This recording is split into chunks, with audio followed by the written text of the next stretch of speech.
And as Jays fans, it is a happy and sad day for Blue Jays fans because Teoscar Hernandez is no longer a Blue Jay. I am so sorry, Braden, if you're watching.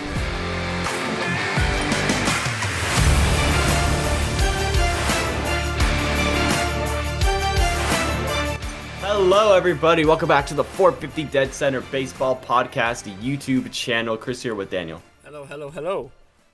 Yes, and as Jays fans, it is a happy and sad day for Blue Jays fans because Teoscar Hernandez is no longer a Blue Jay. I am so sorry, Braden, if you're watching this video.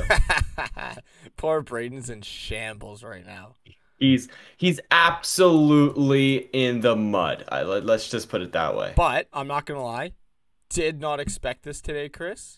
I was sitting in class and got a text from my younger brother, so shout out to him. Really? Yeah. That's how I found out about the trade. Crazy. I was power washing today, actually, and I was so dirty. And then we just went on break, like normal people do. And then I'm like, oh my God, Jeff Passan tweeted, So. But yeah, before we break it down, make sure everyone hits that subscribe button as well as drop a like down below. We're on the road to 600, so hopefully we'll probably hit it by this video. So. I wonder if we can get 1,000 by the end of the year. That would be cool. That would be pretty sick. So make sure you guys hit the subscribe button down below, and let's get right into the video here, Chris. So, as Chris said, was it Jeff Passan that broke it first, or was it Morosi? It was a Passan bomb. It was a Passan bomb. Okay. Yeah. So, do you have the tweet or?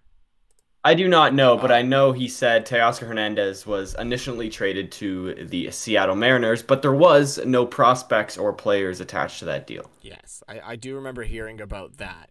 And honestly, first reaction once I saw my brother's text was, who did we get back?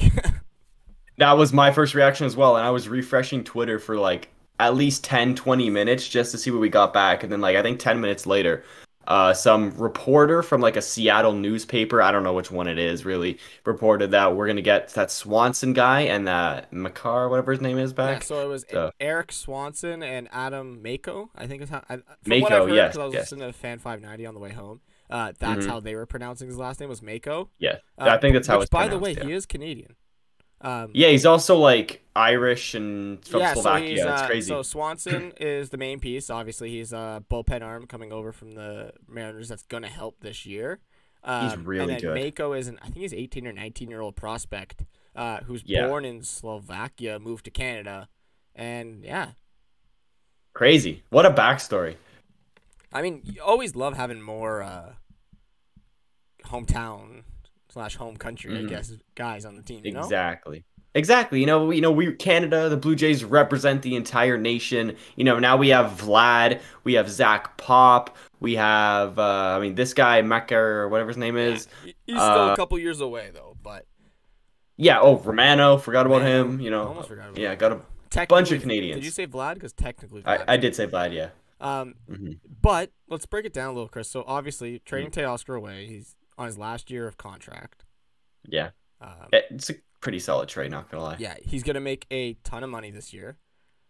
Yeah, I think he's projected 14, 15 million. I thought it was 20.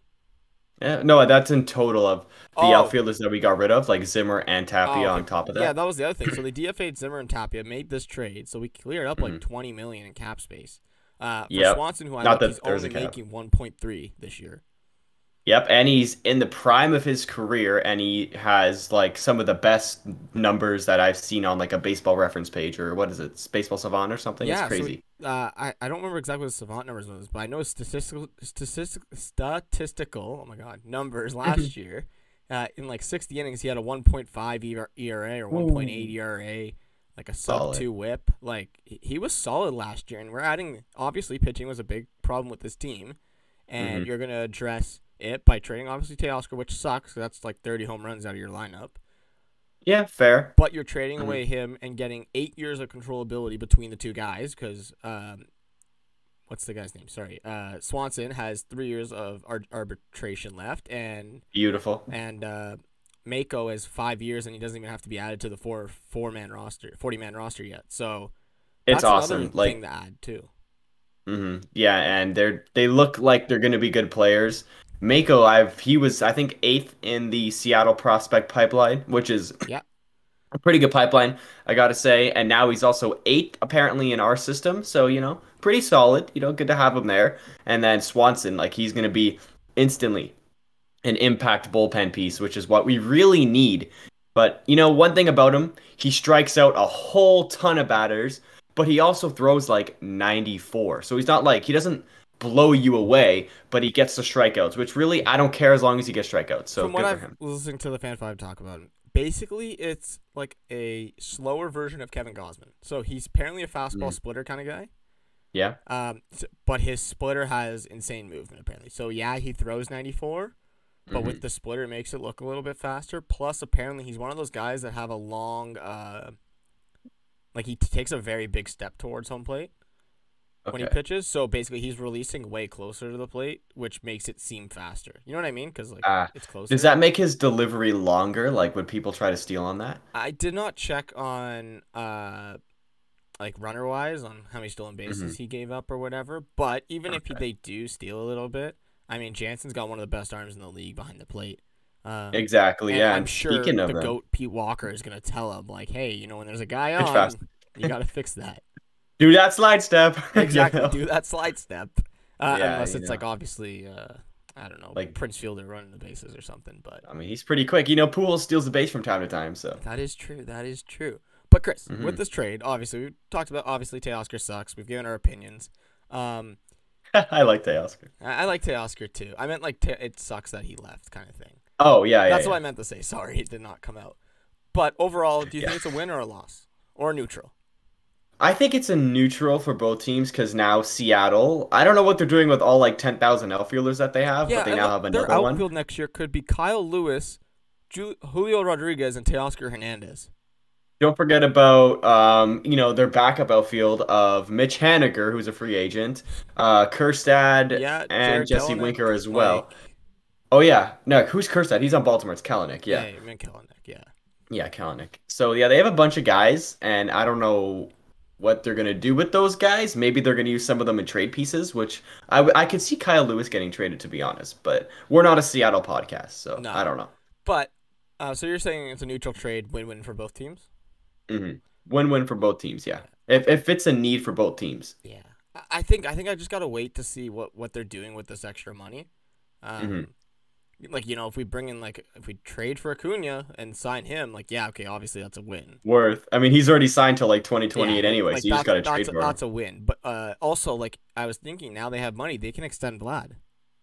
They can easily extend Vlad. Yeah. They might even be able to extend Manoah. Yeah. But then there was also reports of the Jays being in on Brandon Nimmo, who is probably going to get around that $20 million, maybe $23 million range for a good amount of time. And then if we were to sign him, we move George Springer to right field, and then Nimmo plays center field for us. Exactly. That's why it depends what we're doing with this extra money. I can't really say if it's a win or a loss right now. I think neutral is a really, really good scene. Obviously, I don't think Teoscar was coming back. I think it was pretty obvious that he was going to leave, not because he didn't want to be here, just because I don't think the Jays would have been able to afford him. For sure. And also, I just want to say breaking news, Sandy Alcantara has just won the National League Cy Young, which we can talk about in our next video, but I just want to put that out there because, he won it. He had a very good for him. Braden, you'll be very happy about that. Yeah, that's his fantasy team. Yeah, Thanks, exactly. Trey. Yeah. But I think that's a good place to wrap it up. What do you think, Chris? I agree. It's a trade, Yeah. It's a big trade in Jays Nation, as Teoscar's one of the, if not the longest lasting tenured Blue Jay. I think him or Danny Jansen is one of those two. So it'll suck to see him go, but it has to happen. And at the end of the day, really, this trade is Francisco Liriano for these two prospects. Just saying. Yeah. I mean, we lucked out on Teoscar when he was a rookie. Now we're getting he's helping the team still, so I'm happy for him. I am too, and hopefully he does well in Seattle, right? But if that's all, guys, make sure you hit hit the like button, hit that subscribe button down below, and we'll be back with more baseball news soon, and we'll see you guys all next time. Goodbye.